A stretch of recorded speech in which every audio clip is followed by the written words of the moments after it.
Hello दोस्तों, मैं आशीष पंचाल, आप सभी का स्वागत है अपने यूट्यूब चैनल पीसीएस एग्जाम अड्डा में। आज हम लोग पढ़ेंगे भारतीय संविधान के स्रोत। बहुत इंपॉर्टेंट टॉपिक है और ये सभी परीक्षाओं में यहाँ से क्वेश्चंस पूछे जाते हैं और यूपी पीसीएस भी यहाँ से क्वेश्चंस जरूर आपको जो है देता है। तो ज़रूर इस टॉपिक को पढ़कर जाएं। तो हम कवर करते हैं और डिटेल से सारी जानकारियाँ आपको देने की कोशिश करेंगे। चलते हैं, देखते हैं किन किन देशों में क्या क्या प्रावधान अपने भारतीय संविधान के अंदर इंक्लूड किए गए हैं। तो चलते हैं, सबसे पहले हम बात करेंगे ब्रिटेन के संविधान से प्रावधान क्या क्या लिए गए हैं। तो सबसे पहले हम बात करेंगे ब्रिटेन से क्या क्या लिया गया है। तो सबसे पहले हम बात करेंगे राष्ट्रपति का जो पद है वो लिया गया है।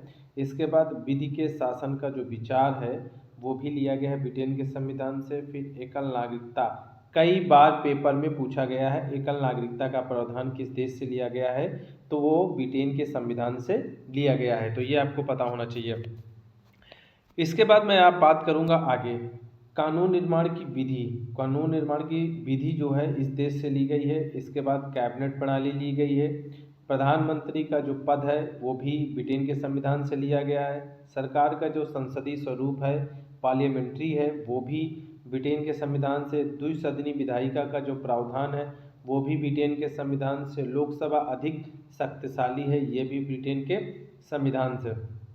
इसके बाद आपको और बता दें कि लोकसभा अध्यक्ष की जो शक्तियां और उनकी जो भूमिका का वर्णन है वो भी ब्रिटेन से लिया गया है। मंत्रिपरिषद लोकसभा के प्रति उत्तरदायी है, आपने पढ़ा होगा, ये भी ब्रिटेन के संविधान से लिया है। और सर्वाधिक मत के आधार पर चुनाव में जीत का जो निर्णय दिया जाता है वो भी आपके ब्रिटेन के संविधान से लिया गया है। आप बहुत सारी बुकें पढ़ेंगे, इतने ज़्यादा जो इसमें हमने फैक्ट डाले हैं, इतने सारे पॉइंट्स डाले हैं, वो आपको इतने मिलेंगे नहीं, ठीक है ना। चाहे आप लक्ष्मीकांत भी पढ़ लें, उसमें भी इतने फैक्ट नहीं है जितने फैक्ट हमने निकाले हैं और आपके सामने प्रस्तुत किए हैं। तो ज़रूर इसी वजह से क्लास हमारी ज़रूर आप लोग देखिएगा, क्योंकि हम बहुत ही जानकारी जो है डिटेल में लाने की कोशिश करते हैं कि कभी क्वेश्चंस आपका गलत ना हो, यदि आयोग द्वारा क्वेश्चंस बनाया गया हो उस तरह का। ठीक है, चलते हैं हम अमेरिका के संविधान से प्रावधानों को समझते हैं। बात करते हैं कि अमेरिका के संविधान के जो प्रावधान है उसमें सबसे पहला इम्पोर्टेंट बात है लिखित संविधान। आपको पता होना चाहिए कि जो अमेरिका है ना, वो अमेरिका का प्रथम लिखित संविधान के रूप में अगर पूछता है क्वेश्चन आयोग, तो प्रथम लिखित संविधान जो था वो अमेरिका का ही था और सबसे विस्तृत और लिखित संविधान जो था वो भारत का था। हम बात करते हैं प्रस्तावना। जब भी प्रस्तावना में पढ़ते हैं हम भारत के लोग हैं, we the people of India, तो ये शब्द जो वर्णन किया गया है तो आपको मैं बता दूं कि ये अमेरिका से लिया गया है। बाकी जितने भी शब्द हैं उसके अंदर जितनी भी भाषाएं हैं वो सारे ऑस्ट्रेलिया से लिया गया है, ठीक है ना। तो ये कन्फ्यूजन अपने दिमाग में नहीं रखिएगा। बात करते हैं मौलिक अधिकार की, तो मौलिक अधिकार भी आपके अमेरिका से लिया गया है और राष्ट्रपति पर महाभियोग का जो सिद्धांत अनुच्छेद 61 के तहत लगता है वो भी लिया गया है। इसके बाद निर्वाचित राष्ट्रपति का जो प्रावधान है वो भी अमेरिका से लिया गया और संविधान की सर्वोच्चता, मतलब संविधान कानून व्यवस्था में सर्वोच्च है, ठीक है, जिस पर जनता का शासन है। आपको बता दें लोक जनहित याचिका, ये भी जो है अमेरिका के संविधान से। वित्तीय आपातकाल जो लगता है वो भी अमेरिका के संविधान से। और राष्ट्रपति तीनों सेनाओं का अध्यक्ष होता है वो भी अमेरिका के संविधान के तहत।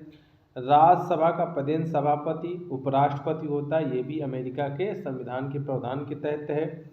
उच्चतम न्यायालय ये भी अमेरिका के संविधान के प्रावधान में है। और न्यायपालिका को जो स्वतंत्रता दी गई है काम करने की वो भी अमेरिका के संविधान से लिया गया है, ठीक है ना। इसके बाद एक न्यायिक समीक्षा होती है या न्यायिक पुनर्लोकन का सिद्धांत होता है ना। तो ये भी जो लिया गया है वो अमेरिका के संविधान से। और सबसे ज़्यादा क्वेश्चंस पूछा गया है, जैसे मौलिक अधिकार सबसे ज़्यादा पूछता है कि मौलिक अधिकार किस देश से लिया गया है, तो अमेरिका लगा देंगे। न्यायपालिका की स्वतंत्रता किस देश से लिया गया है, तो अमेरिका लगा देंगे। न्यायिक समीक्षा का अवधारणा किस देश से लिया गया है, तो अमेरिका लगा देंगे। ऐसे क्वेश्चंस बहुत ज़्यादा पूछे जाते हैं पेपर में। वहीं उच्चतम न्यायालय और उच्च न्यायालय के न्यायाधीशों को हटाने के अगर प्रावधानों की बात करें तो वो भी अमेरिका के संविधान से लिया गया है, ठीक है ना। चलते हैं हम लोग ऑस्ट्रेलिया के संविधान के प्रावधान के बारे में पढ़ते हैं। ऑस्ट्रेलिया के संविधान से प्रावधान क्या क्या लिए गए। एक तो प्रस्तावना की भाषा ली गई है। हम भारत के लोग के छोड़ करके जितनी भी भाषाएं हैं उसके अंदर, प्रियम्बल के अंदर, वो सारे इनक्लूड भाषाएं जो हैं वो सब ऑस्ट्रेलिया के जो है संविधान से लिया गया है। दूसरा, समवर्ती सूची। आपको पता है 3 सूचियों का निर्माण हुआ था 1935 के भारत शासन अधिनियम के तहत, जिनमें समवर्ती सूची में राज्य और केंद्र दोनों मिलकर जब कानून बनाता है तो उसे समवर्ती सूची का विषय कहा जाता है। तो समवर्ती सूची कंकरेंट लिस्ट का प्रावधान ऑस्ट्रेलिया में है। इसके बाद संयुक्त अधिवेशन होता है, ज्वाइंट सीटिंग होती है, आपको पता है अनुच्छेद 108 के तहत होती है ना। तो ये संयुक्त अधिवेशन का भी प्रावधान ऑस्ट्रेलिया से लिया गया है। इसके बाद केंद्र और राज्य की भी जो संबंध स्थापित होते हैं तो वो भी जो है ऑस्ट्रेलिया के संविधान से लिया गया है, ठीक है ना। तो जरूर आप इन सब चीज़ों को पढ़ लें। इसके मैं बात करूंगा रूस के। रूस में सबसे इम्पोर्टेंट बात है मौलिक कर्तव्य। तो ये लिखा हुआ है मौलिक कर्तव्य, रूस से बहुत बार पेपर में आया है, पढ़ करके जाएं आप लोग, ठीक है। इसके बाद अपने प्रस्तावना में 3 शब्द पढ़े होंगे, सामाजिक, आर्थिक, राजनीतिक। 3 प्रकार के न्याय का प्रावधान किया गया है प्रियम्बल में। तो किस तरह के 3 न्याय हैं? एक सामाजिक है, आर्थिक और राजनीतिक, ये भी आपको याद रखना होगा। इसके बाद चलते हैं कनाडा। कनाडा के संविधान से क्या क्या चीज़ें, जैसे संघात्मक व्यवस्था, फेडरल सिस्टम लिया गया है। सशक्त केंद्र का प्रावधान यहीं से लिया गया है। केंद्र और राज्यों के बीच जो शक्तियाँ होती हैं उनका पृथककरण या वितरण किस तरह से है, तो वो भी कनाडा के संविधान से। अवशिष्ट शक्तियों का केंद्र निहित होता है राष्ट्रपति में, ये सबको पता है। राज्य में राज्यपालों को नियुक्ति की बात करने के लिए भी प्रावधान कनाडा से लिया गया है। इसके बाद आगे चलते हैं आयरलैंड। अब आयरलैंड के संविधान से क्या क्या प्रावधान लिए गए हैं। सबसे इंपॉर्टेंट जो पेपर में कई बार आया है और आता ही रहेगा, नीति निर्देशक तत्व सिद्धांत, ठीक है। तो नीति निर्देशक तत्व सिद्धांत जो है वो आपके आयरलैंड या आयरिश संविधान से लिया गया है। राज्यसभा में 12 सदस्यों का नामांकन कराया जाता है, आपको पता होना चाहिए। नॉमिनेट पर्सन्स होते हैं जो मनोनीत सदस्य होते हैं। इसके बाद राष्ट्रपति का जो निर्वाचन मंडल होता है वो भी आपको पता है कि राष्ट्रपति के निर्वाचन मंडल में कौन कौन शामिल होते हैं, है ना, क्या पद्धतियां होती हैं, वो भी प्रावधान आयरलैंड के संविधान से लिया गया है। बात करते हैं अब हम जर्मनी के संविधान से क्या क्या लिया गया है। तो जर्मनी के संविधान से क्या क्या लिया गया है, तो सबसे पहली बात है कि आपातकाल के दौरान मौलिक अधिकारों का जो निलंबन हो जाता है वो जर्मनी के संविधान से है। और आपात उपबंध 3 प्रकार के होते हैं, आपको पता है। तो पहला होता है राष्ट्रीय आपातकाल, दूसरा होता है राष्ट्रपति शासन और तीसरा होता है वित्तीय आपातकाल। तो 3 प्रकार के उपबंध हैं, वो भी जर्मनी के संविधान से लिया गया है, तो ये आपको पता होना चाहिए। हम बात अब करते हैं जापान की तरफ चलते हैं। तो जापान में क्या क्या चीज़ें ली गई हैं, तो अनुच्छेद 21 जब आप पढ़ते हैं, विधि द्वारा स्थापित प्रक्रिया, ये जो है ये कहाँ से लिया गया है, जापान के संविधान से। और कानून द्वारा स्थापित प्रक्रिया भी ये जापान के संविधान से लिया गया है। चलते हैं आगे, बात करते हैं हम लोग